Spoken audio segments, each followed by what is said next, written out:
ഓം നമ ശിവായ.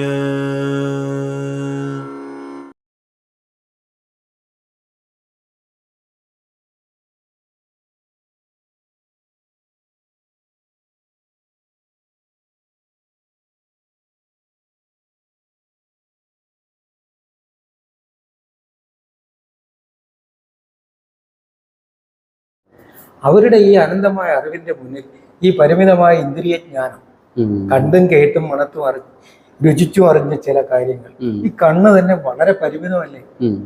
3 ലക്ഷം kilometre per സെക്കൻഡിൽ സഞ്ചരിക്കുന്ന പ്രകാശരശ്മികളെ മാത്രമേ നമ്മുടെ കണ്ണ് തിരിച്ചറിയൂ.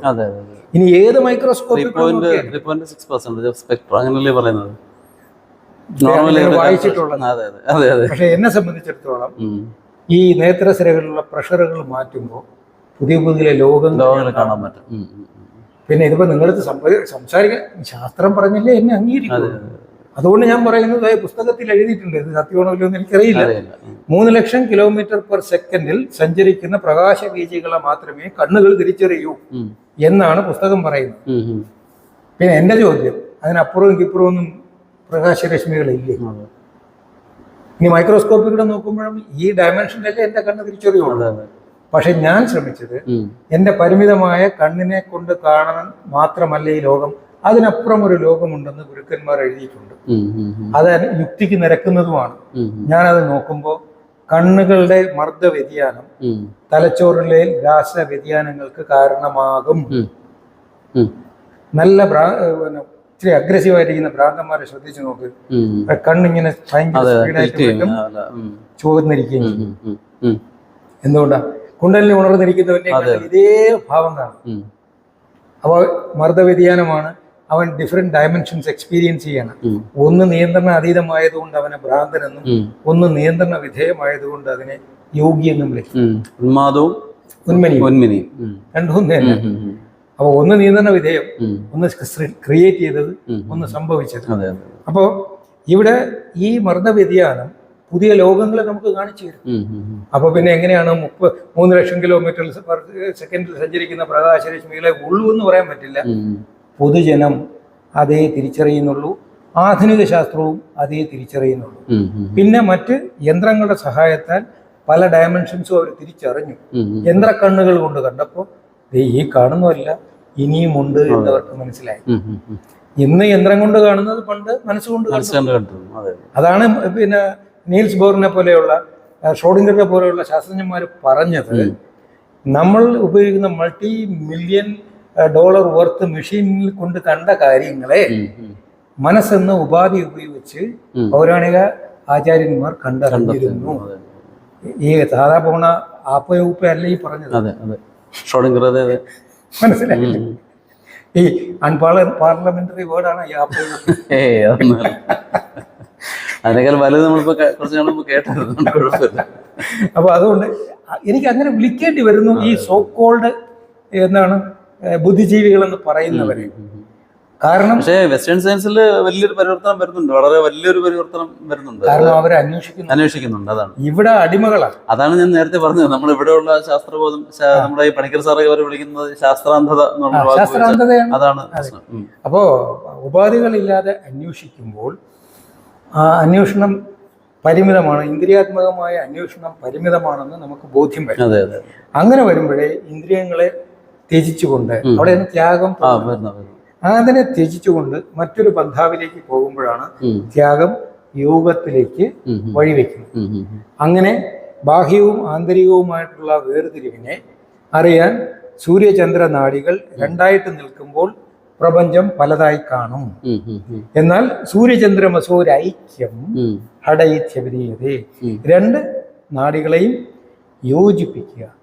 അപ്പോൾ ഇപ്പൊ കാണുന്ന ഇന്ദ്രിയാത്മകമായ ലോകം മറയുകയും അതിനപ്പുറത്ത് നിൽക്കുന്ന സൂക്ഷ്മലോകം തെളിയുകയും ചെയ്യും. അപ്പൊ ഈ ലോകവും ആ ലോകവും അറിയുമ്പോൾ അകവും പുറവും തിങ്ങും മഹിമാർന്ന നിൻപദം പുകഴ്ത്തുന്നു ഞങ്ങളെന്ന് ഭഗവാനെ ജയിക്കുക. ആരെ? ഇതിനെയാണ് മുന്നൂല് പിന്നൂല്, എന്താണ് conscious mind, sub conscious mind, super conscious mind, ഇങ്ങനെയൊക്കെ നമുക്ക് വാക്കുകൾ കൊണ്ട് ഇങ്ങനെ വേർതിരിക്കാമെങ്കിലും ആകെ രണ്ടേ ഉള്ളൂ. ഇതില് അവിടെ ഞാൻ ഈ കുട്ടിയിലെ ഒരു അർത്ഥവും അറിയാതെ ഒന്നായി നിന്നേകരണ്ടെന്ന് കണ്ടളവിലുണ്ടായിരുന്നല്ലോ എന്താവതെല്ലാം പണ്ടേ കണക്ക് ഒരുവൻ ഇങ്ങനെ ചൊല്ലുമായിരുന്നു. ഇത് ചൊല്ലിയില്ലെങ്കിൽ ചോറ് തരൂല്ലായിരുന്നു. അമ്മ വൈകിട്ട് കുളിച്ച് വിളക്ക് കത്തിച്ച് അതിന്റെ മുമ്പ് ഇരുന്ന് ചൊല്ലണം. ഏത് പിണ്ണാക്കാണ് ഞാൻ ഈ പറയുന്നതെന്ന് പറഞ്ഞുകൂടായിരുന്നു. പക്ഷെ ഇന്ന് നോക്കുമ്പോഴോ ഹൈ എനർജി ഫിസിക്സ് എഴുതി വെച്ചിരിക്കുന്നത്.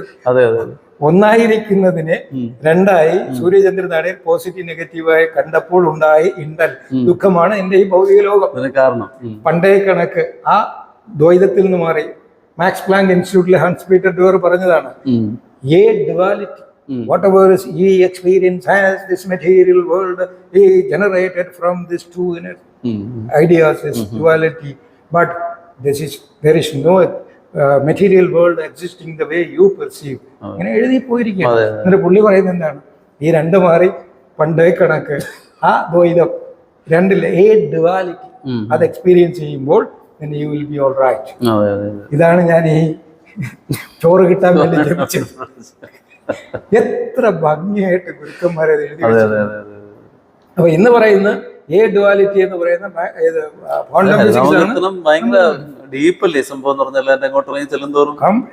പറഞ്ഞില്ലേ ക്വാണ്ടം ഫിസിക്സ് അതിനകത്ത്. അപ്പോ അങ്ങനെ കവിതാരൂപത്തിലും കഥാരൂപത്തിലും ഈ ഹൈ ലെവൽ ശാസ്ത്ര സത്യങ്ങളെ എല്ലാവർക്കും ഉപാധികളില്ലാതെ പിന്നെ കൊടുത്തിരുന്നു. അതായത് 3 കാര്യങ്ങൾ പണ്ട് കാശിന് വിൽക്കാൻ പറ്റില്ലായിരുന്നു ഈ സംസ്കാരത്തില്. ഇനി ഇതിനപ്പുറം വേറെ എന്ത് വേണം? വിദ്യ, വൈദ്യം, ആത്മീയത. ശ്രദ്ധിച്ചിട്ടുണ്ടോ? വിദ്യ പഴയ സാറന്മാരെ ശ്രദ്ധിച്ചിട്ടുണ്ട്, വളരെ ലളിതമാണ്. അവർ ഫീസ് മേടിക്കില്ല. കാരണം ധർമ്മം അല്ലെങ്കിൽ ധർമ്മശാസ്ത്രം പറഞ്ഞിരിക്കുന്നത് വിദ്യ നീ വിൽക്കാൻ പാടില്ല. മനസ്സ് നിറഞ്ഞ് എന്ത് തരുമോ, എൻ്റെ കുട്ടിയെ അല്ലെങ്കിൽ ഞാനൊരു കർഷകനാണ് അല്ലെങ്കിൽ മത്തങ്ങ കർഷകനാണ്, എൻ്റെ കുട്ടിയെ ഞാൻ പഠിപ്പിക്കാൻ കൊണ്ടാക്കും ഗുരുകുലത്തിൽ.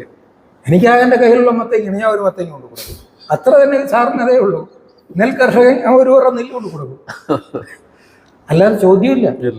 അപ്പോൾ പിന്നെ സമൂഹത്തിൻ്റെ ബോധമുണ്ട്, സാമൂഹ്യ ബോധമുണ്ട്. പിന്നെ വിദ്യ അഭ്യസിക്കുന്നവൻ അവനെ നിത്യ എന്താണ് വൃത്തിക്ക് വേണ്ടി അലയേണ്ടി വരരുത്. അത് സമൂഹം അവിടെ എത്തിച്ചിട്ടുണ്ട്, ബാധ്യതയാണ്. ഗൃഹസ്ഥന്മാർ അത് ചെയ്തിരിക്കുന്നത്. പിന്നെ വൈദ്യം ദക്ഷിണയെ മേടിക്കാവൂ, അല്ലെങ്കിൽ അന്ന് തല പോവും. അത്ര ശക്തമായിരുന്നു നിയമം. ആണ്. പിന്നെ ആത്മീയത. സത്യത്തില് ഏറ്റവും കൂടുതൽ വിൽക്കുന്ന ഏതാണ്? ഇത് 3 അല്ലേ? വിദ്യ, വൈദ്യം, ആത്മീയത. ഇത് 3 ഏറ്റവും കൂടുതൽ കമേഴ്ഷ്യലൈസ് ചെയ്തിരിക്കുന്നത്. അപ്പോ എവിടെയാ നമുക്ക് പിഴച്ചത്? എന്നിട്ട് ഇതെല്ലാം തമാശ അവർ പറയുന്നത് ഇത്രയും വർഷം നീണ്ട സർവീസ് ഞാൻ നിർത്തി പോകുന്നതാണ് പറയുന്നത് അല്ലേ? ഡോക്ടറായിട്ട് സേവനം അനുഷ്ഠിച്ചു സേവനമാണെന്ന് അധ്യാപകരും എല്ലാവരും അത് തന്നെയാണ് ചെയ്യുന്നത്. അപ്പോ എന്നാൽ കാലം മാറുമ്പോൾ ഉണ്ടാകുന്ന വ്യത്യാസം അനുസരിച്ചിട്ട് ഈ ആശയത്തിൽ വെള്ളം ചേർക്കാതെ ജീവിതോപാധി, വിനിമയ ഉപാധി ഇതൊക്കെ മാറും. ഇപ്പൊ നമ്മള് പണ്ട് കാട്ടിലായിരുന്ന സമയത്ത് തുണി ഉടുക്കാതെയാണ് നടന്നത് എന്ന് വെച്ചിട്ട് ഇപ്പൊ തുണി ഉടുക്കാൻ നടക്കണമെന്ന് വാശി പിടിക്കാൻ പറ്റുമോ? പക്ഷെ അന്ന് പ്രകൃതിയുമായി സമരസപ്പെട്ട് ജീവിച്ചിരുന്ന ഒരു ഇൻസ്റ്റിങ്ക്റ്റ്, ഒരു വാസനാപരമായ കഴിവിനെ എന്തിനാ വേണ്ടാന്ന് വെക്കുന്നേ? അതിനെ നിലനിർത്തിക്കൊണ്ട്, അതുകൊണ്ടാണല്ലോ man is A social animal എന്ന് വിളിച്ചത്. നമ്മിലുള്ള വാസനയെ ഉദ്ദീപിപ്പിക്കുക, അതനുസരിച്ചിട്ട് സാമൂഹികപരമായിട്ടുള്ള അഡോപ്ഷൻസ് ആരോഗ്യകരമായി സ്വീകരിക്കുക. അങ്ങനെ വരുമ്പോഴേ നമുക്ക് ജീവിതം ആസ്വദിക്കാനോ അനുഭവിക്കാനോ കഴിയുള്ളൂ. ഇല്ലെന്നുണ്ടെങ്കിൽ ഇതൊരു പരക്കം പാച്ചിലാണ്, ഒരു അന്ധമായ ഓട്ടമാണ് ഇപ്പോ ആധുനിക ലോകത്ത് നടക്കുന്നത്. കാരണം അത് ഈ ഭൗതിക വിജ്ഞാനീയത്തിലുള്ള അമിതമായ ആശ്രയത്വം. അതായത് പഴയ വിദ്യാഭ്യാസ സമ്പ്രദായം 2 പില്ലറുകളായിട്ടാണ് വളർന്നു വന്നത്. അതായത് പിന്നെ ഭൗതിക വിദ്യാഭ്യാസം അത് ഗുരുകുലങ്ങളിൽ നിന്നാണ് കിട്ടിയത്. ഒപ്പം ആത്മീയ വിദ്യാഭ്യാസമുണ്ട്, അത് ക്ഷേത്രങ്ങളിൽ നിന്നായിരുന്നു. അപ്പം ഗുരുകുലങ്ങൾക്കും അതായത് ഇന്നത്തെ സ്കൂളുകൾക്കും പിന്നെ ആരാധനാലയങ്ങൾക്കും ഒരേ പ്രാധാന്യമായിരുന്നു അന്നുണ്ടായിരുന്നു. ഭൗതിക വിദ്യാകേന്ദ്രങ്ങളും ആത്മീയ വിദ്യാകേന്ദ്രങ്ങളും. അപ്പോൾ ഈ പാദത്തിൽ തൊട്ട് തൊഴുന്ന അവന് യഥാർത്ഥത്തിൽ കുട്ടിയിൽ അവൻ അറിയില്ല എന്തിനാ ചെയ്യുന്നതാണ്. പക്ഷെ തെളിഞ്ഞു വരുമ്പോൾ അവന്റെ പ്രായം എത്തുമ്പോൾ അവനോട് ശാസ്ത്രീയമായി പറഞ്ഞു കൊടുക്കും, നിന്റെ മർമ്മശാസ്ത്രങ്ങൾ ഇതാണ്, ഇത്ര മർമ്മങ്ങൾ, ആ മർമ്മങ്ങൾ ഇത്ര ആക്ടിവേഷൻ ഉണ്ടാകുമ്പോൾ ഇത്ര ചലനങ്ങൾ രാസവ്യതിയാനങ്ങൾ ഉണ്ടാകും, അതനുസരിച്ചിട്ട് അത് മനോവിജ്ഞാനീയം എന്ന ഒരു ശാസ്ത്ര ശാഖ നമുക്കുണ്ടായിരുന്നു. ആയുർവേദത്തിൽ പഠിക്കാം മനോവിജ്ഞാനീയം. അപ്പോൾ ഇത് ഓരോ 2 പില്ലറും വളർന്നു വരുമ്പോൾ എന്ത് പറ്റും, ഒരു 30, 40, 50 വയസ്സൊക്കെ ആകുമ്പോൾ ഈ ഗാർഹസ്ഥ്യം തീരും. പിന്നെ ഇവനറിയാം ദിശ വരാറായി, തിരിച്ചു പോകണം. ആ സമയത്ത് ഒരു അങ്കലാപ്പ് ഉണ്ടാകും. ആ അങ്കലാപ്പ് സമയത്ത് ഈ ആത്മബോധം, എടാ നീ ഒന്നും കൊണ്ടുവന്നിട്ടുമില്ല, നീ ഒന്നും കൊണ്ടുപോകുന്നുമില്ല, ഓം പൂർണ്ണമദ പൂർണ്ണമിദം പൂർണ്ണാത് പൂർണ്ണമുദച്യതേ പൂർണ്ണസ്യ പൂർണ്ണമാദായ പൂർണ്ണം ഏവാവശിഷ്യതേ. ഇവൻ ചൊല്ലി പഠിച്ചിട്ടുണ്ട്. എന്താ അത് പഠിക്കുമ്പോൾ? പൂർണ്ണം. എന്താണ് പൂർണ്ണം? കംപ്ലീറ്റ്. ഈ പ്രപഞ്ചം എന്ന് പറഞ്ഞാൽ മാറിക്കൊണ്ടിരിക്കുന്നതാണ്. That means it's not complete. അത് ഫൈനൈറ്റ് ആണ്. എന്നാൽ ഇൻഫിനിറ്റി, അനന്തതയാണ് പൂർണ്ണം. ഈ പ്രൊജക്റ്റഡ് ജോമെട്രി ഉണ്ട്. അതായത് 10 - 5 = 5 കിട്ടും, ഇല്ലേ? 20 - 10 = 10 കിട്ടും. എന്നാൽ 10 - 10 എത്ര കിട്ടി? 0. ഈ 0 - 0 എത്ര കിട്ടും? 0 തന്നെ കിട്ടും. അതാണ് 0 ഡിവൈഡഡ് ബൈ 0 എന്ത് കിട്ടും? 0 കിട്ടും. അപ്പൊ ഇതാണ് പൂർണ്ണം. അതാണ് ഗുരുക്കന്മാര് വളരെ ഭംഗിയായി അതൊരു കാവ്യാത്മകമായി അവതരിപ്പിച്ചത്.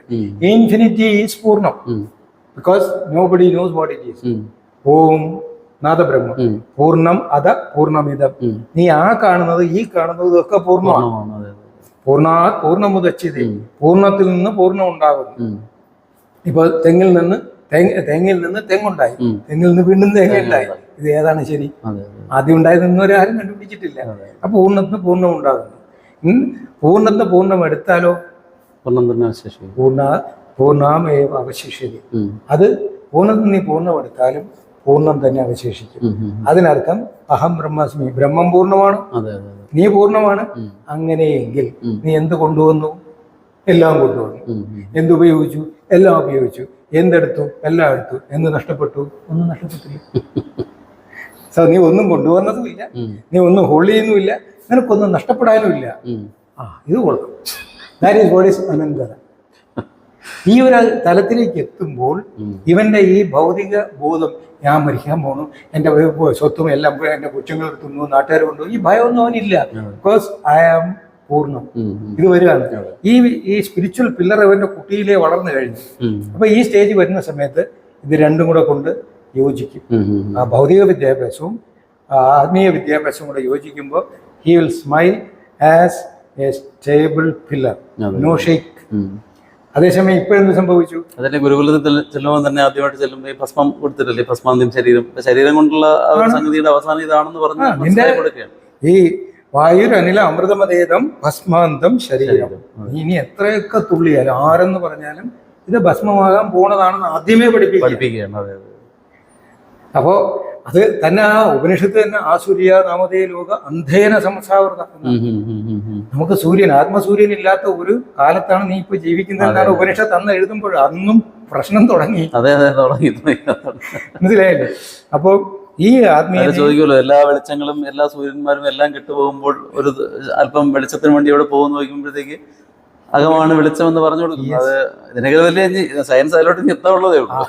അപ്പൊ ഇത് പ്രായോഗിക തലത്തിൽ എല്ലാവരുടെ ജീവിതത്തിലും പകർത്തി അത് കൊണ്ടുപോകാൻ പഠിപ്പിച്ച നമ്മുടെ ആ ഒരു സംസ്കാരത്തെ ഇനി നമ്മൾ വളർത്താൻ പോകണം. സ്വയം വളർന്നാൽ മതി.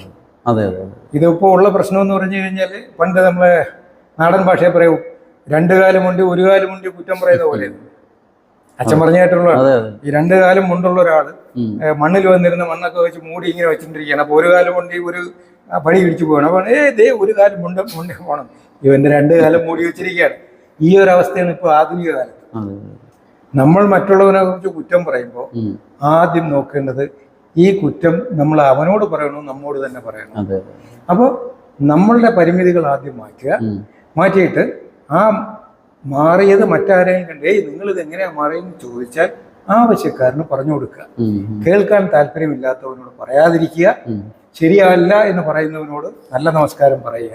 ഇതും ഭാരതീയ പൈതൃകമാണ്. അതെ അതെ.